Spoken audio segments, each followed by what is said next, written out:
民进党在联署这个2阶了那罢免团体说呢，这个政党来支持公民行动是应该的，因为政党已经动员了，昨天赖清德亲自下动员令嘛民进党的党部啦，还有各个公职人员的服务处啊，都要这个全力来支援所以呢。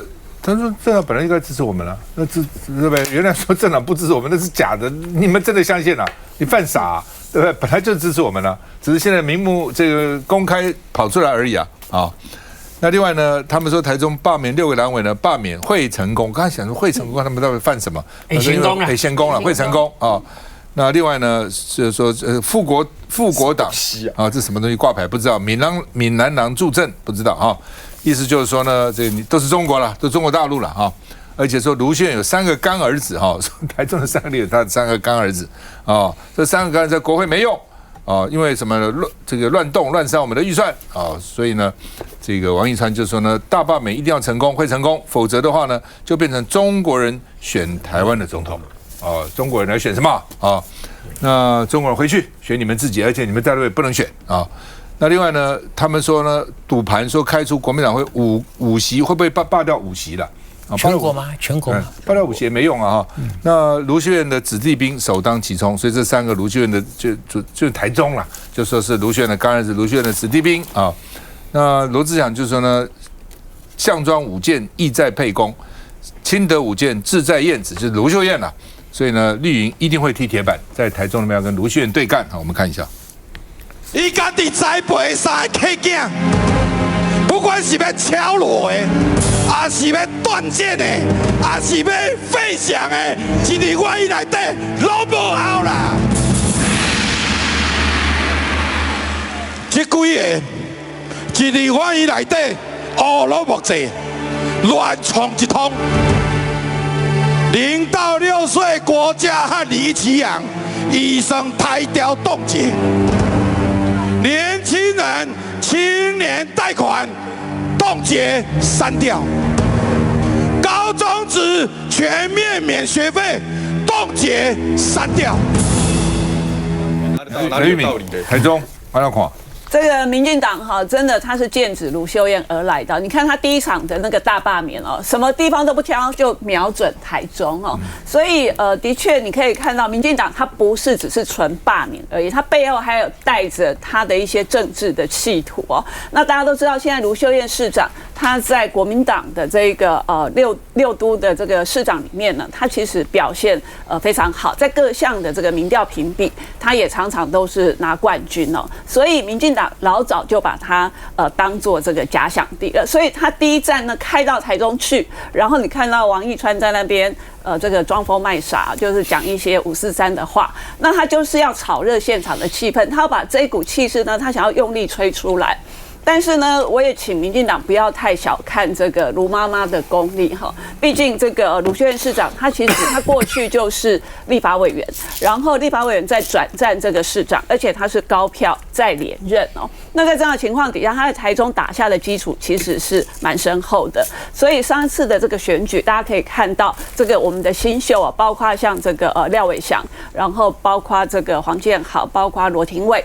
那他们都可以用很年轻的姿态，其实就当上了这个立法委员，有他们个人的努力，但是也不可讳言，有在台中这个卢市长的执政的一个好的绩效的衬托，然后最后的拉抬所以现在当然民进党呢，他一方面他觉得这3位是新科的立委可能这个政治基础比较不稳，所以他想要从他们这边呢去强攻。那当然另外一方面，他的政治意图是他要测试这个卢秀燕母鸡的功力到底强大在哪里。那他现在强攻底下，他就觉得如果能拉下几席，他觉得是错了这个卢秀燕他的这一个政治上面他的这个效应那对赖清德来讲，你知道赖清德他可能下棋他也是下好几步的，他对于他未来的假想敌，他是一个一个要抓下来的。这个郑文灿有没有被抓下来？大阿哥未来有可能跟我竞争的，哇，司法案下来了。柯文哲也是另外一个，柯文哲现在是司法缠身那另外一个在国民党里面，卢秀燕的确是他另外一个假想敌因为都有这样子大家的支持的声音，说希望这个卢秀燕未来可以选总统，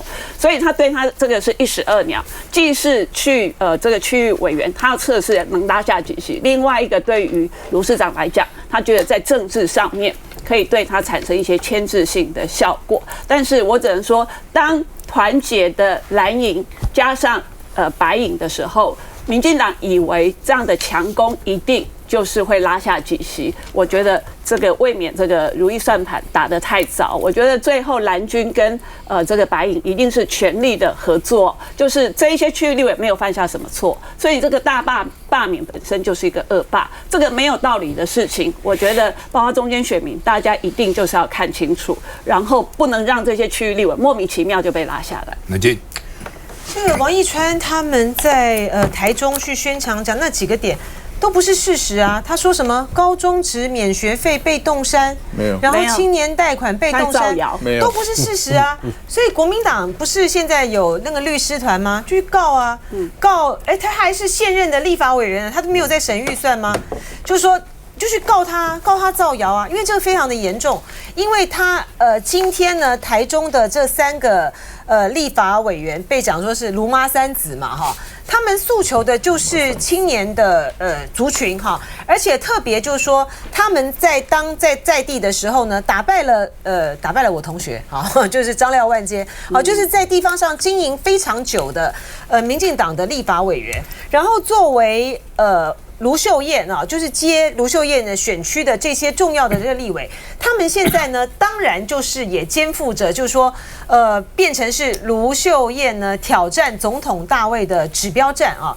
我觉得这还是蛮关键的啊。虽然说大佬呢不同意这样子的一个观点，觉得说现在呢绿营呢就瞄准了2026或者是2028，但是无论如何，他对于卢秀燕来讲非常非常非常具有指标性哈。就是说，如果卢秀燕呢连他的台中的选区的立委他都保不住哈，然后还被大家罢掉的话呢，那你的老巢都被掀了，你还怎么去看这个2028呢？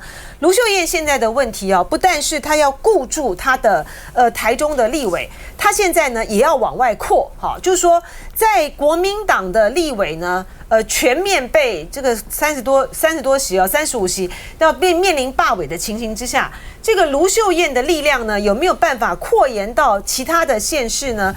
帮助这些呢面对被罢免危机的立委啊，这也是卢秀燕的人气的一个很重大考验。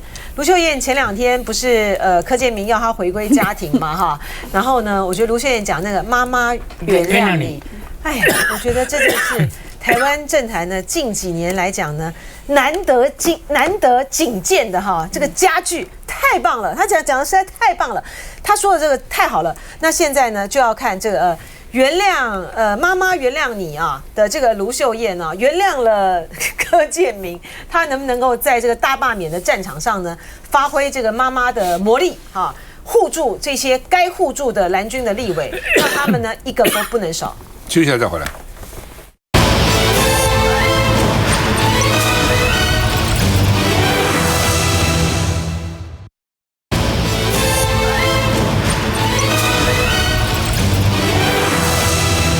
好，那么人民是头家，这民进党宣传的这个标题了哈。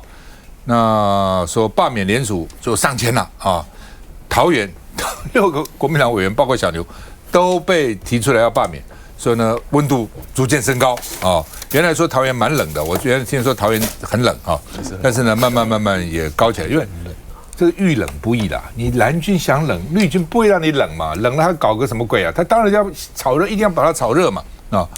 那所以蓝营有些人觉得说，哎，我们不要热冷，也许就不会过那个1阶，也许就不会过2阶。韩国一开始也这样想啊，结果下场是什么？结果是什么？谢国良开始也是这样想啊，后来怎样？2阶通过，他才开始紧张啊。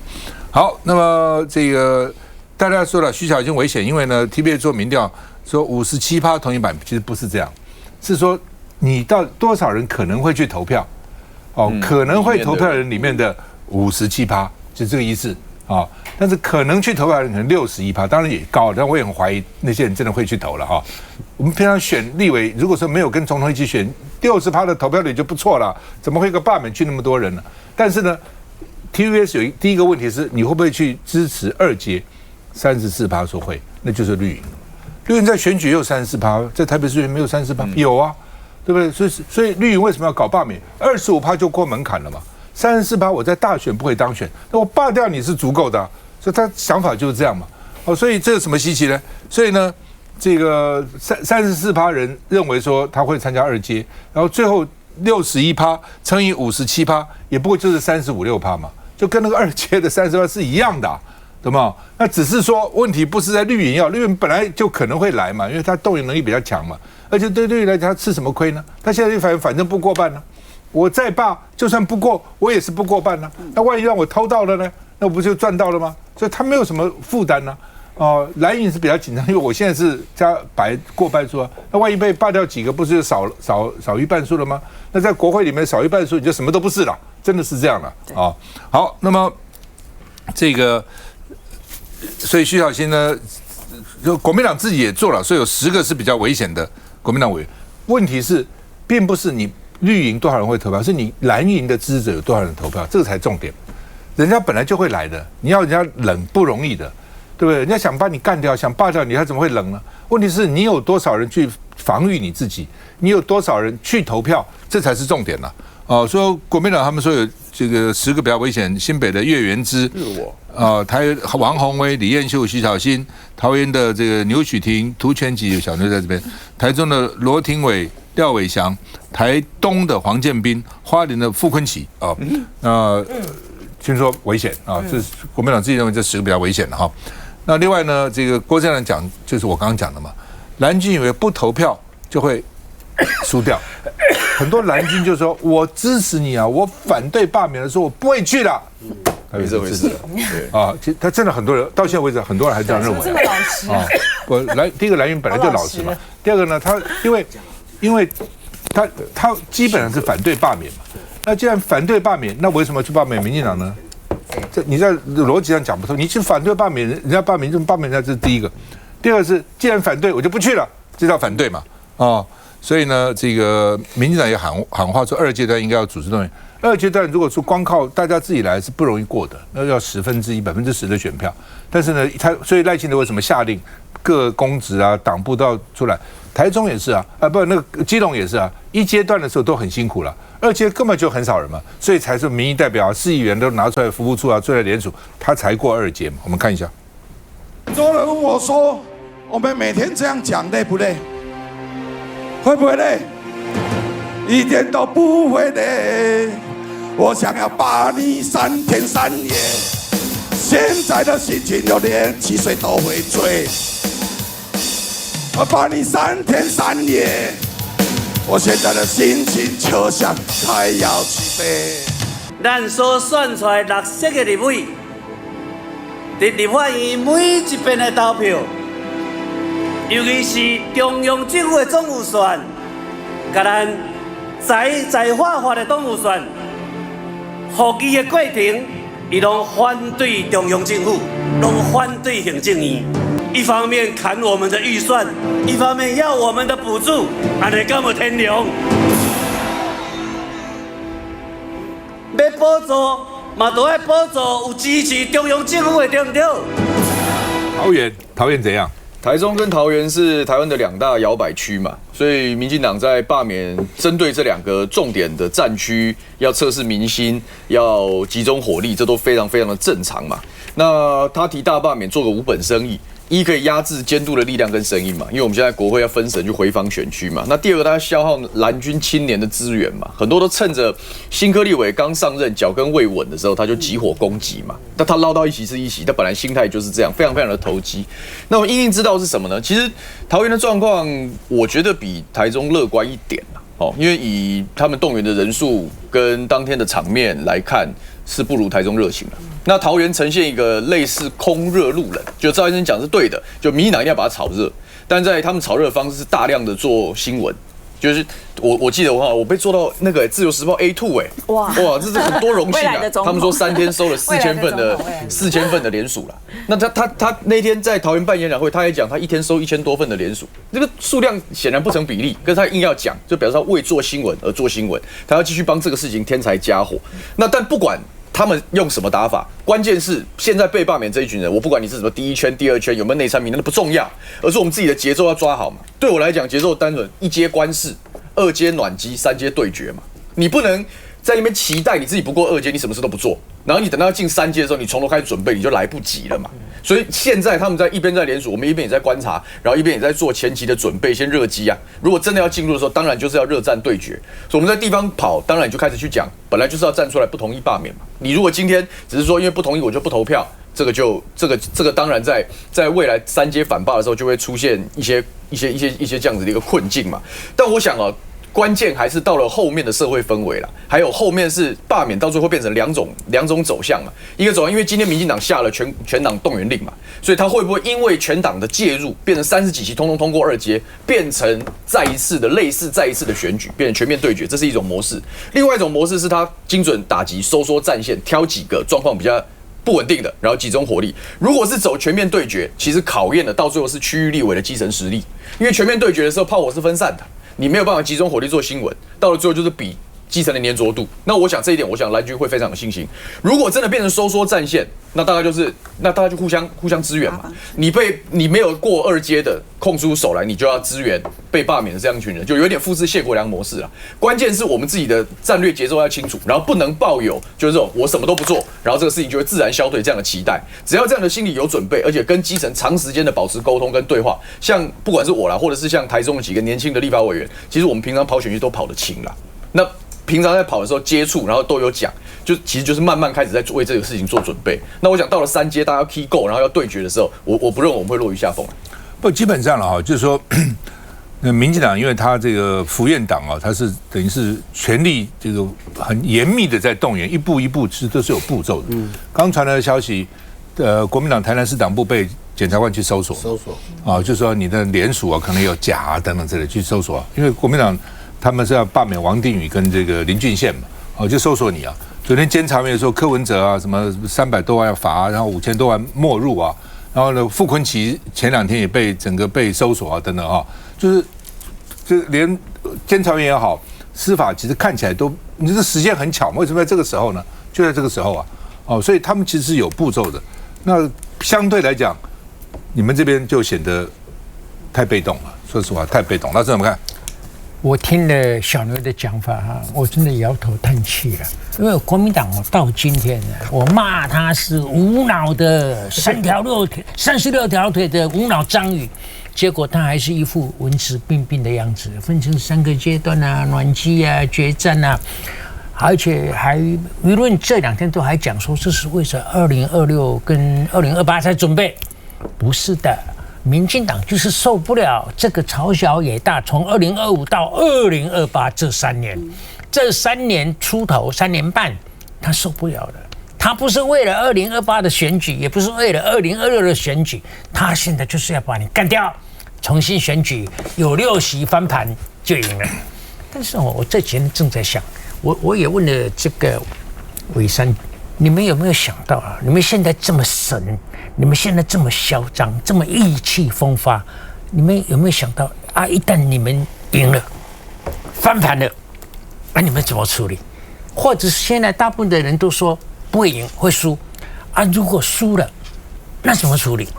你们循着谢长廷讲那个恶的循环，输了恶的循环大概就结束了，因为2边都神嘟嘟了嘛，没有什么再可以循环还赢了呢。如果你们真的赢了呢，你觉得很高兴吗？为你等着瞧，那个恶更大，循环更凶，没完没了，到2028没有一天好日子过。请问你总统如何向大家交代？我要讲一下龔川啦，我不晓得应该叫他龔川伯还是李川兄。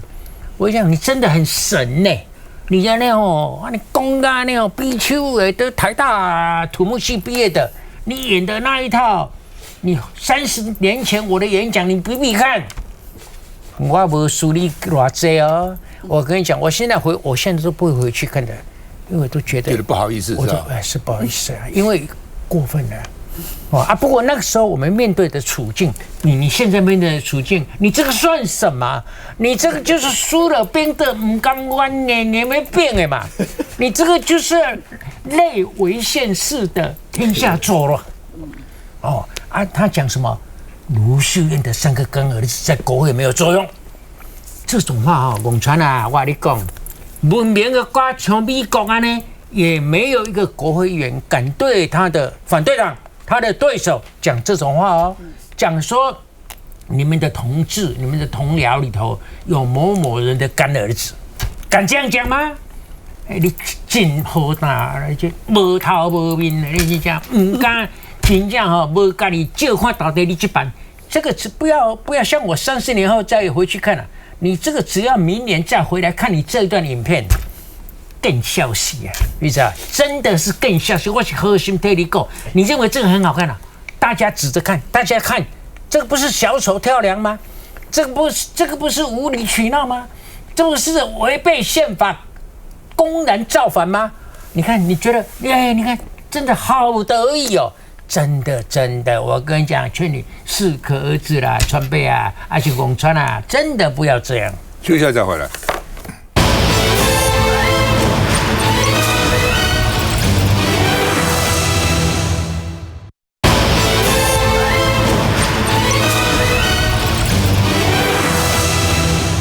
以前苏贞昌当行政院长之后，告诉你到最后打到1兵1卒，拿扫把出来，捍卫啊，然后呢，要不然就是拿那个什么撞球杆来讲。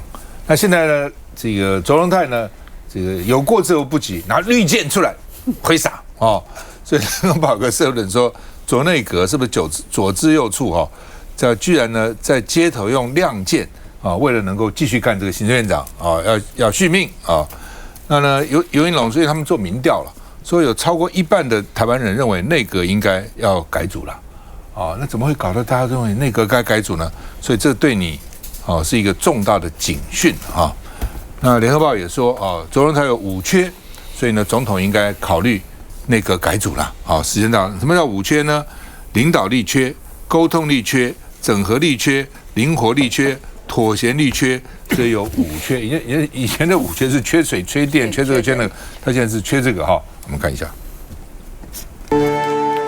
各位看看，每一年从104年到107年，每一年好多的冻结案，这个每一笔的冻结案，最后一笔的冻结案，解冻的时间都是那一年的12月到11月。冻结会成为当年的11月、12月才解冻，这笔钱敢够会当用？如果拿呢，这个冻结就等于是删除。他不是长大强。应该说，刚刚他拿的这个是《星际大战》的光剑啦，不是绿箭啊。这个东西其实《星际大战》大家也知道嘛，就非常的有名，所以拿到这个特别有感觉。好，我们会看到，其实，在现在为什么好像很多事情没有做到啊，很多事没有做好，因为没有钱嘛，巧妇难为无米之炊。所以我们当然希望这个预算可以到位，赶快该解冻的预算赶快解冻。刚刚牛委员有讲到说，好像这个政府还是有释出善意，希望可以沟通，希望有些预算可以来解冻。可是现在我们看到是国民党确实是没有解冻，那当然我们就很担心，没有预算的话怎么办呢？然后我们刚刚讲到，其实总统其实非常是希望是朝野和谐，台湾可以团结，这是他不断在各大的宣讲里面、各大的场合、演讲场合里面都在提到，我们真的很希望有一个团结的台湾。好，所以我们在此时看到的是为什么总统的身为主席，他有特别提到说，民进党应该要来协助这个罢免。其实他要的协助其实是保护这些志工啦。就我们看到最近这个非常多的志工在街头啊，在这个联署站都遭到攻击不管是在王宏威的场，在傅昆萁的场，甚至在罗明才的场，很多人都遭到攻击。昨天有一个女孩还甚至被打到头，还跑去就是验伤，还送医。那种种行为我们都不希望看到，我们不希望台湾变成是一个互相攻击的地方。我们的敌人其实是在对岸，不是在台湾内部。大家应该要团结同心，我们应该要做得更好。那当然，我们看到现在民意确实对国民党并不是这么满意。在最新的这个 TPOC 这个台湾议题研究中心有一个最新的民调，那它里面就在讲说，大家对于这个蓝营立委的表现到底是否是满意的？那不满意度其实高达了53.3%，那满意的只有28.2%。那如果说这个选区是国民党当委员的，比如像牛委员这样的一个委员，是一个在地的这个立委的状况之下呢，不满意其实还是高达43.2%，满意也只有37%。其实通常都是不满意大于满意的状态。那其实这也代表说，人民其实对于现在的蓝委的表现的现况其实不满意的。那可是不满意其实可以调整整是可以改的。就像刚刚说，其实立法院跟这个行政院之间的这种冲突啊，其实行政院是有释出善意，希望可以改善。那甚至是我们看到，我们也有派人去跟像黄国昌这样的白营的这个主席要来协商，要来讨论，可不可以让这个朝野可以变得更好。可是我们看到在就都是打回票，那也没有愿意要谈的这个状态。那当然我们也是觉得非常遗憾，可是觉得还是现阶段还是期待国民党的委员可以再释出更多的善意，我相信台湾会更好。小牛，你们到底是人家多少预算？我说明一下啦，就因为这个毕竟跟议会还是有差别啦。好，在国会里面当然就是排。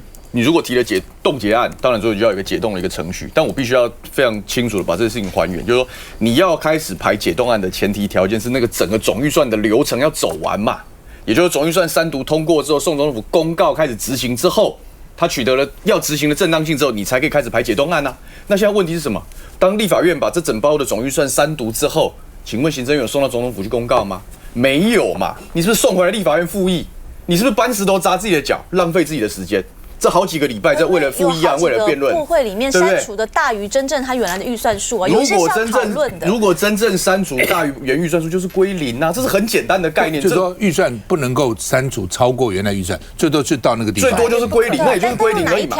但问题是你今天去谈冻结，你如果你真的希望推动国政，你希望赶快解冻，你应该是加速总预算公告的流程，然后你该解冻的解冻，你真的有伤筋动骨了，你提追加。就现在的状况并不是没有办法处理，但是我怀疑。可是删到0就没有办法追加了。这个预算法里面有说，今天要讲有一些卓荣泰的问题，不好意思，你要让我把话讲完。好，今天卓荣泰的最大的问题是，如果他今天真的有心要推动国政，你的整包预算代表了赖清德的施政亮点，你的轻重缓急是什么？你的亮点是什么？再来，你为了这样的亮点跟轻重缓急做过哪些沟通？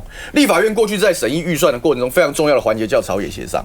行政机关私底下都会拜托个别委员，我想玉民委员也清楚，那内政委员会都有来找过，我们都做沟通。但问题是，它有一个党团之间的沟通的平台，党政协商。那行政机关应该积极处理啊。国民党、民众党对于协商都是持开放态度，但因为柯建铭卡在那个地方啊，吴思瑶卡在那个地方啊，所以通通不协商。那你又没有亮点，然后你为了这样守住这样的亮点、这样的纵深、这样的轻重缓急，你又没想法，然后你也没有任何的作为要去试图的要说服在野党，那当然就会形成预算僵局嘛。那请问你卓荣泰到底你被人家讲成五缺院长，那也就是情有可原的事情。我来，小牛，你很年轻，很有未来，脑筋清楚，口条不错，什么条件都好。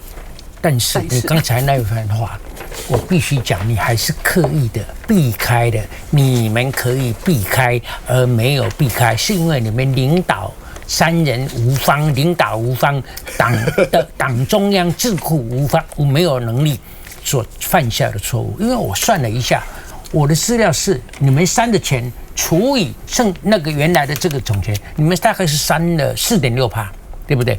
好像3%了，3%了，3%是吧？台电1000就看怎么算了哈。没有台电但是你们真的是犯人之忌，就是老百姓现在听进去民进党的说法，而且民进党你说，我的动的很多，你们动的是空钱呐，动的比以前动的好几倍，好几倍多亿是吧？啊，动了多少？都可以解冻，好几倍啦，这以前的好几倍。那你们都说动没有什么，陈水扁的时候也动很多了。你们现在的讲法，我碰到你们每一个党团成员的讲法，都说动来讲啊，你来讲随时可以解冻啊。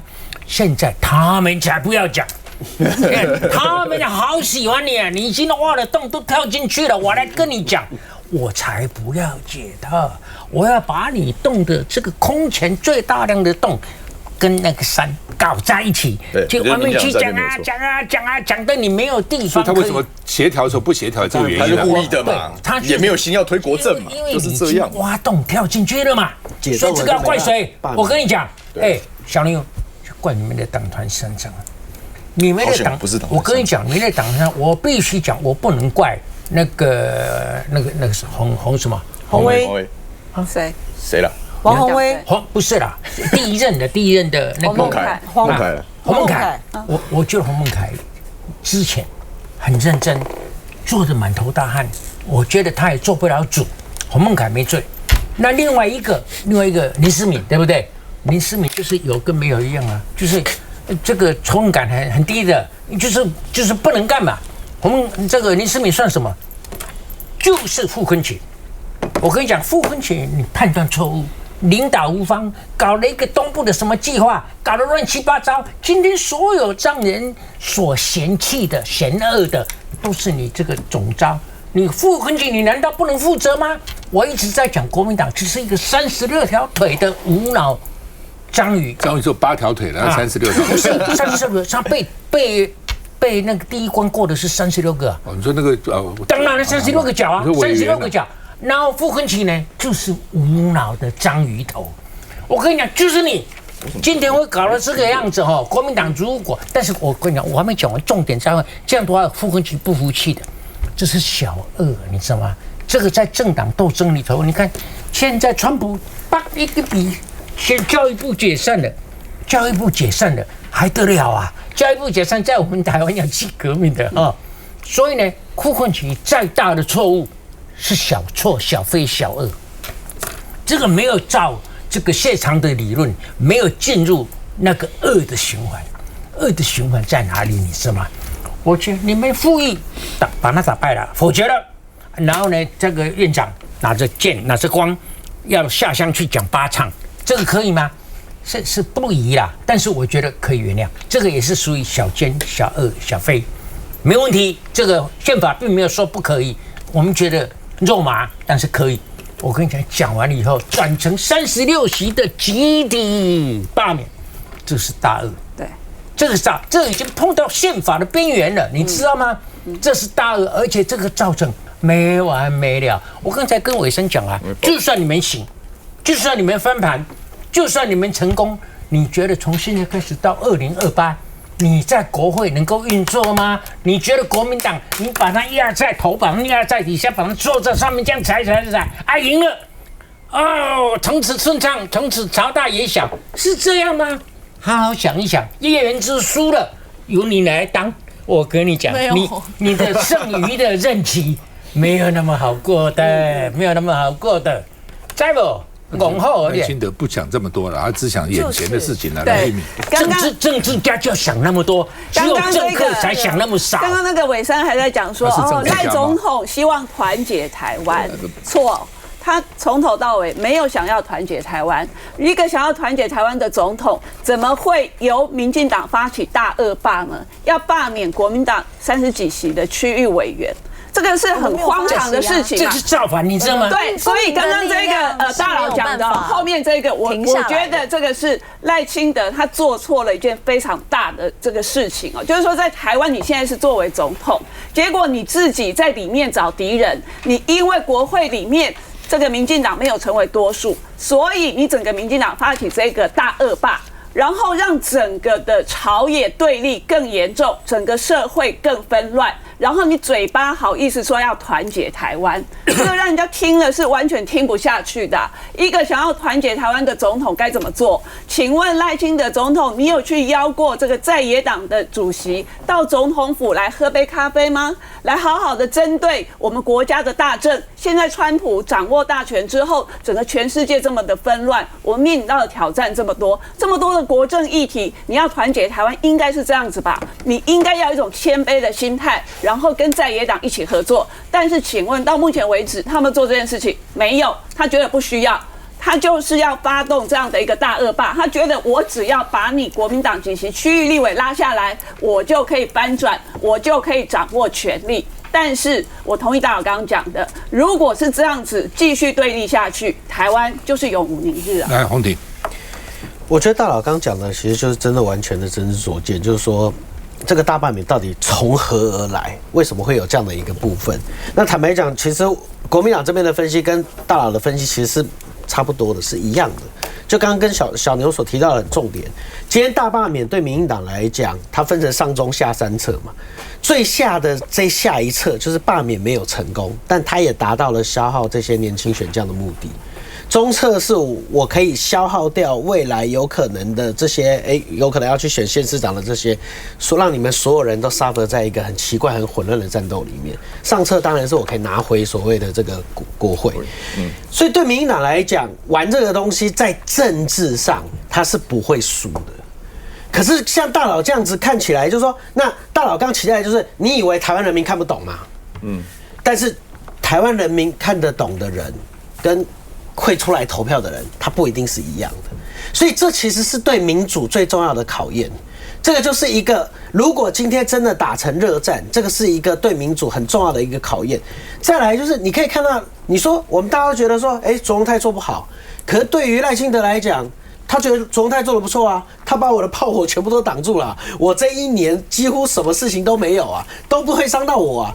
然后赖清德现在在3月17号提了赖17条之后，这也是为了大罢免做铺陈啊！我跟你保证，大罢免第2阶段成案之后，第2阶段开始正准备到第3阶段投票的时候，赖清德就会把这17条里面化成真正的法案，让立法院来投。没错。那这个时候，这些人就被情绪勒索跟情绪绑架，然后到最后又变成大罢免的种子。这是一个完完整整的套路。民进党穷的只剩抗中保台，就跟现在南韩尹锡悦现在还有几万人在首尔在支持他是一样的道理。他发动的是激进少数跟稳定多数的对抗。那我希望民众能够像大佬讲的一样，他们看得懂，而且会出来投票。法案17条送到立法院，看你通过不通过。是啊，一定是这样子。你通过，哈哈，正合故意；你不通过，你又是中共代言人。老沈刚刚讲的是从政治家的角度为国家长远来着想。那老沈，赖清德是政治家吗？休息一下再回来。我跟你讲，你骂。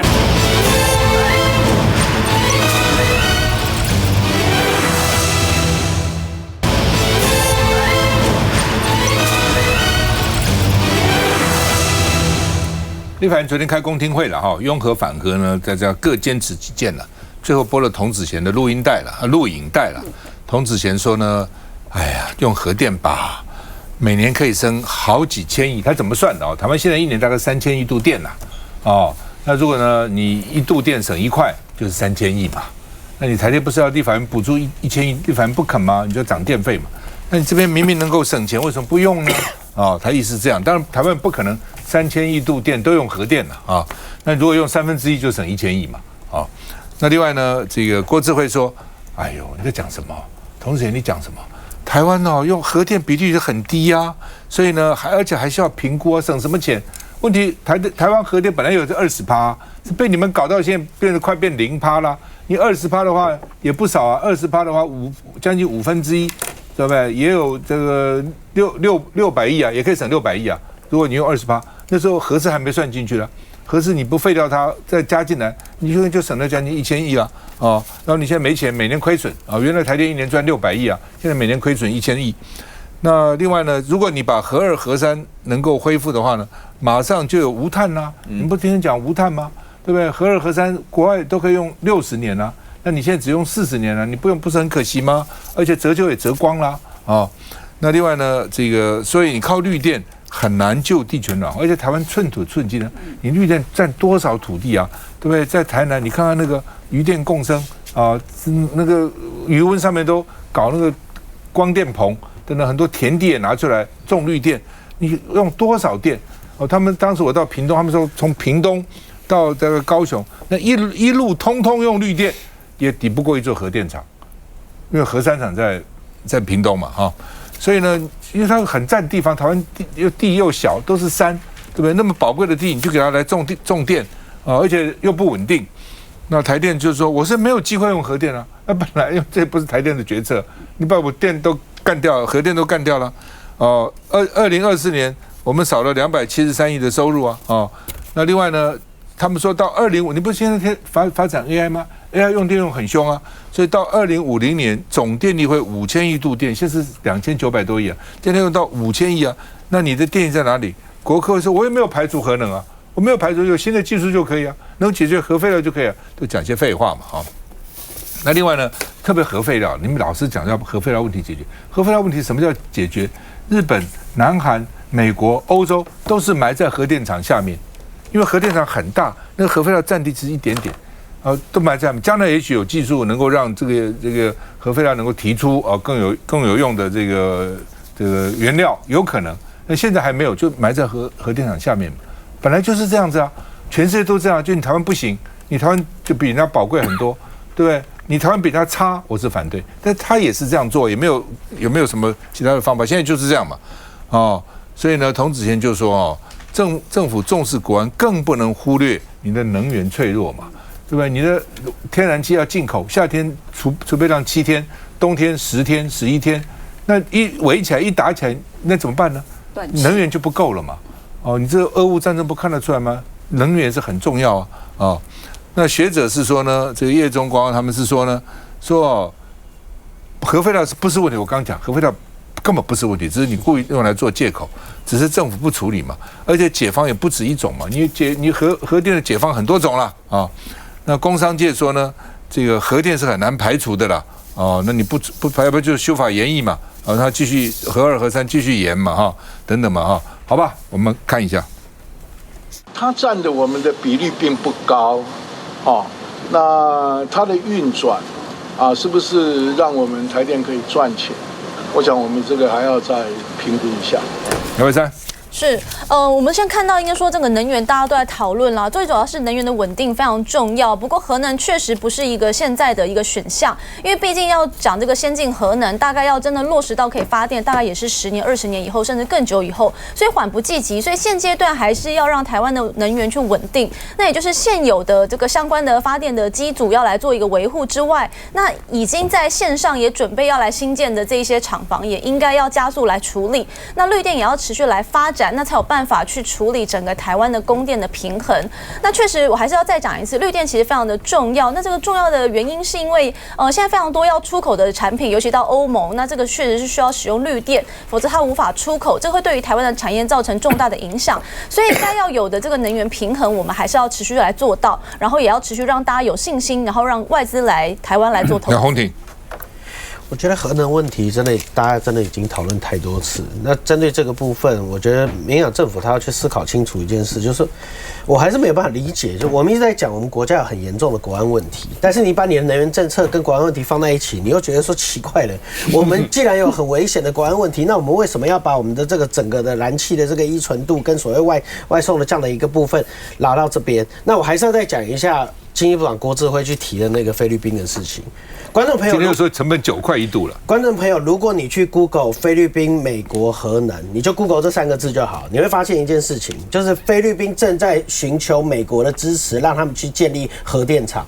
最大的原因是因为马尼拉的电力负荷太高了。那他们为什么需要绿电呢？因为菲律宾人讲说，我们国家还是要有一定比例的绿电啊。但这里我们很开心的是，台湾愿意帮我们来承担绿电的部分。我们为什么要帮他承担绿电的部分，还买比较贵的电，然后让他们自己去用核电？观众朋友 ，Google 这3个字想清楚。你到菲律宾如果住那个5星级旅馆呢，那个旅馆都放一个蜡烛，就万一停电，你可以点蜡烛。来，小牛，我会从台电财政的角度来看这件事啦，因为接下来立法院当然会面对很大一个难关嘛，就是说拨补的部分，当然是最后是采取删除的这样一个强硬的态度。那当然原因是什么？我们当然要把关纳税人的这个荷包嘛。为什么要讲要把关呢？我们不是不愿意拨补，但担心拨补没完没了啊。你看台电像能源结构，它可以推说前几年的大额赤字是来自于乌俄战争造成的化石燃料高涨，但是大家同时也看到过度依赖绿能的整体成本结构是逐年上升，随着比例上升，财务压力也会上升。这件财务压力的黑洞不能没完没了。主持人，台电啊，不是一个简单的问题，它其实就是一个多年来台湾所有困境的一个核心。为什么？我们贪图低薪、低价、低汇率、赚外汇。让人民在国内过着一个低薪低价舒服的生活，然后把债务推向后代，就是这么复杂哦。但是是一个人民有感的问题，所以等我也要讲最后，因为这2天联合报有相对论，你跟魏征教授开你刀的对话，对不对？你过了一个生死难关了，你的关比我大，你知道吗？你活着回来，那魏征问你说，记者问你说，那你的余生你要干嘛？你说要报恩，要图医护人员的福利，很好很好，太小格局了。但是呢，因为你的雄心没有回来，我也不给你大任务，你就成立一个以台电困境为轴心，检讨台湾的过去、现在跟未来。韩金，这个好不好？好。我在这个市场上面呢，听到很多传闻，就是说郭智慧部长恐怕做不久了哈。但我不知道现在卡在这样的关卡上面，如果真的赖清德呢想到他自己的内阁满意度哈，然后呢就换掉。